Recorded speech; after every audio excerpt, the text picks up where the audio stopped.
کہ پولیٹکس میں مولانا فضل الرحمان بنے کہ جنرل مشرف سے بھی معاملات کر رہے تھے، ایم ایم اے بنائی ہے، ایک صوبے کی حکومت لے لی ان کی ڈکٹیٹرشپ میں۔ سر میں واپس آتا ہوں آپ کی طرف، میں ذرا نیازی صاحب کو شامل گفتگو کرنا۔ نیازی صاحب، سر یہ اندرونی جو انتشار ہے، جو آپس کے مسئلے مسائل ہیں تحریک انصاف کے، یہ اس کا نتیجہ ہے یا پھر اس کے پیچھے آپ کو لگتا ہے کہ وہ بانی پی ٹی آئی کی سوچ کار فرما ہے جس میں وہ ہمیشہ جو ہے وہ میں نہ مانوں جو سلمان غنی صاحب کہہ رہے ہیں اس پر کاربن دکھائی دیتے ہیں؟ میرا خیال ہے کہ میں تو یہ سمجھتا ہوں کہ تحریک انصاف جتنا سسٹم کے ساتھ چلنے کے لیے جو کہ جیسچر جو ہوتے ہیں پہلے دن سے جو دے رہی ہے وہ کافی زیادہ سمجھے جائیں۔ باقی اپوزیشن ہے اسے فرض کیا کسی کمیٹی کا بائیک آؤٹ کرتے ہیں، اسمبلی کی کارروائی کا بائیک آؤٹ کرتے ہیں، اسمبلی میں آ کے حلف اٹھا کے، تو وہ اس سسٹم کا بائیک آؤٹ نہیں کر رہے۔ جب انہیں ممبرز دے دیے ہیں، انہیں سسٹم کو منوان تسلیم کر لیا ہے۔ پھر سلمان صاحب نے بھی بتایا جی کہ وہ پورے کے پورے آئینی پروسیس ایسا رہے ہیں، اس سے بڑھ کے میں ایک اور بات کرنا چاہتا ہوں۔ گوہر علی خان اور مولانا فضل الرحمان صاحب نے کا پریس کانفرنس کی تو انہوں نے یہی کہا کہ ہم آل along ایگری کر گئے تھے۔ کتنے جیسچر دیے انہوں نے بے شمار جگہوں پہ، انڈائریکٹلی ڈائریکٹلی یہی تاثر دیا ہے کہ جو مسودہ مولانا فضل الرحمان لے کے چل رہے ہیں اس سب کا کنسنسس ہے۔ یہ ایک اور ایسا جیسچر تھا، یعنی کہ وہ اس کے آئینی ترمیم کے اندر جتنا کوئی کنٹریبیوٹ کر سکتے کر دیا۔ ایک آخری چیز کہ آیا وہ اسے ووٹ دیتے، یہ کسی بھی اپوزیشن پارٹی سے کہنا ٹو مچ تھا۔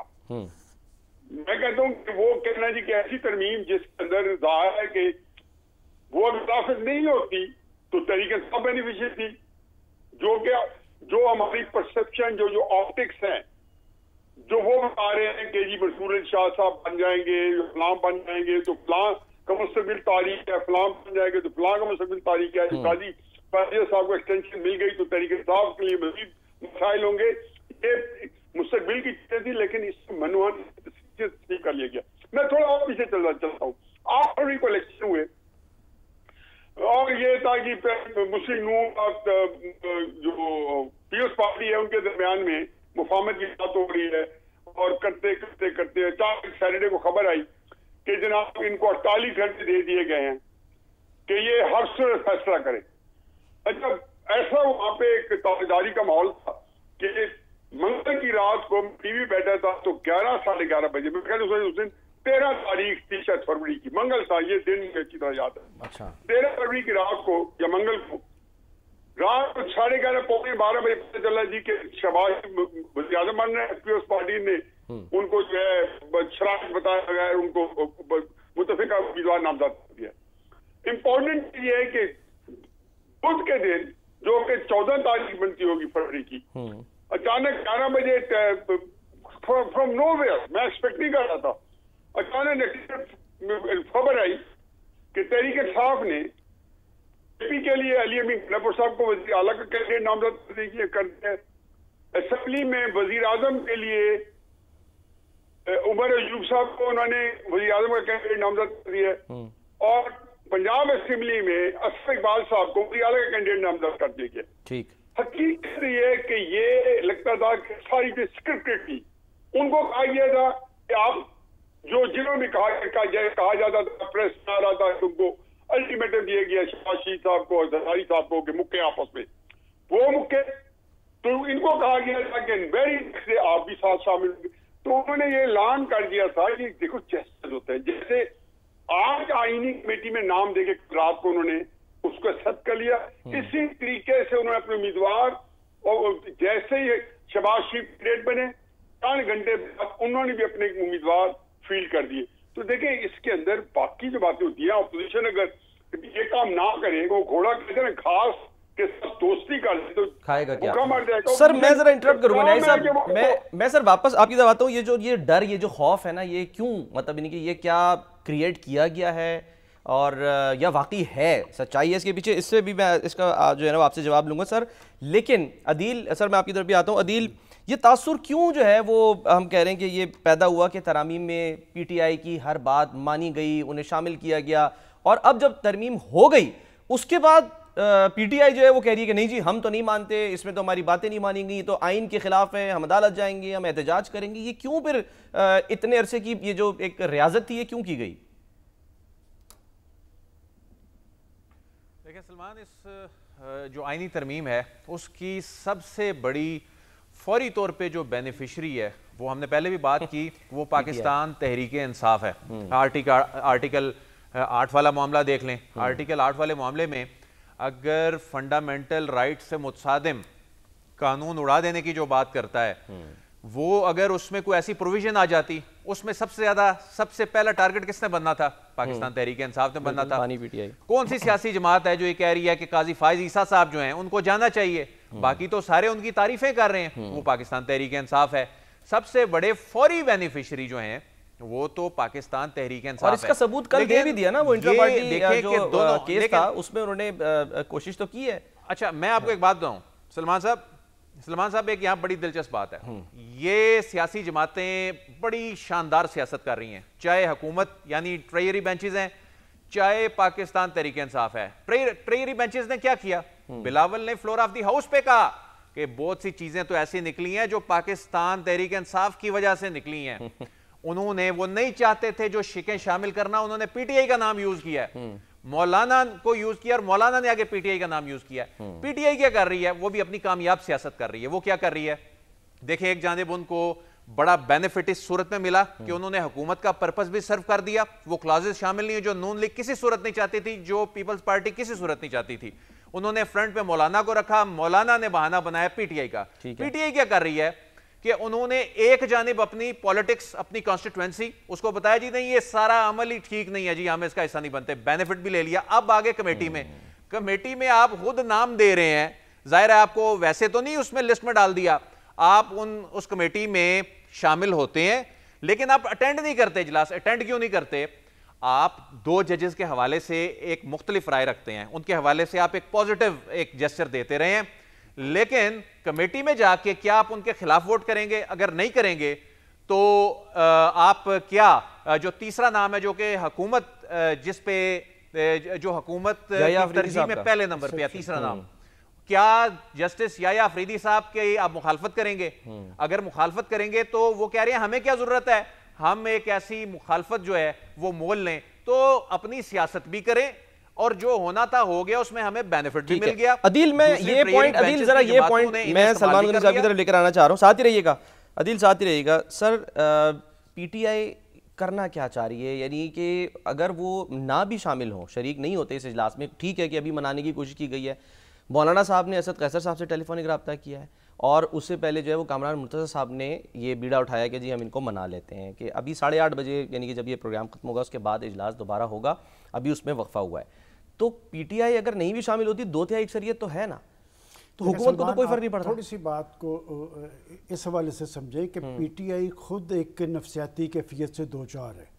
ایک رات پہلے انہوں نے خود یہ نام دیے اور پھر انہوں نے کہا کہ یہ سارا ہی غیر قانونی عمل ہے. اور میں آپ کو حوالہ دے رہا ہوں، ان کے چیف ویپ جو ہے عامر ڈوگر، میں نے خود ان کو ٹی وی پہ سنا کہ جی یہ ترمیم سے تو میں اتفاق کرتا ہوں لیکن میں پارٹی ڈسپلن کا پابند ہوں، اور میں آپ کو پورے وثوق سے یہ بات بتاتا ہوں کہ جی یہ سارے اس عمل کا حصہ تھے. یہ اچھے لوگ ہیں، یہ قانون کی حاکمیت پر یقین رکھنے والی ہے، لیکن جب اصل جگہ پہ جاتے ہیں، اور یہی بات ہے نا، وہاں سے کیا بات نکلی کہ انہوں نے کہا کہ آپ مجھے ترمیم نہ بتائیں، آپ مجھے تحریک کا بتائیں، کہ جس تحریک کا میں نے فیصلہ کیا تھا کہ ہم نے اس ترمیم پہ اثر انداز ہونا ہے، ہم نے اس کا راستہ روکنا ہے، تم نے اس میں کیا کیا؟ تو سب ایک دوسرے کا منہ دیکھتے رہے. دیکھیں بات یہ کہ میں سمجھتا ہوں کہ یہ ایک بہت بڑا پازیٹیو سائن ہے کہ سارے عمل کا وہ حصہ رہے، اور یہاں پر وہ کیوں نہیں آئے؟ وہ نہیں آئیں گے. اور بات یہ کہ انہیں تو عدلیہ سے بڑی ریلیف ملی ہے. پاکستان کی سیاسی تاریخ میں جتنی ریلیف عمران خان صاحب کو ملی ہے کسی کو نہیں ملی. ایک دن میں 15 کیسز ان کے اگر خلاف بھی فیصلہ ہوا ہے تو وہ انہوں نے اسے فائدہ اٹھانے کی فوراً کوشش کی ہے. میں اس لیے کہہ رہا ہوں کہ وہ اصل میں ابھی میں یہ بات کہنا نہیں چاہتا، ابھی تو وہ مولانا فضل الرحمان کی تعریف کر رہے ہیں. اس وقت ایک پرسیپشن یہ ہے کہ مولانا نے ایک بڑا رول ادا کیا ہے. آپ میری یہ بات ریکارڈ پہ رکھ لیں کہ آنے والے کچھ روز میں یہ مولانا کو پھر ٹارگٹ کریں گے کہ ہمارے ساتھ ہاتھ ہو گیا. اس لیے کہ ان کی سیاست کی پہچان کیا ہے؟ سیاست کی پہچان ہے جارحانہ انداز اور احتجاجی عمل. اور اس ساری کیفیت کے بعد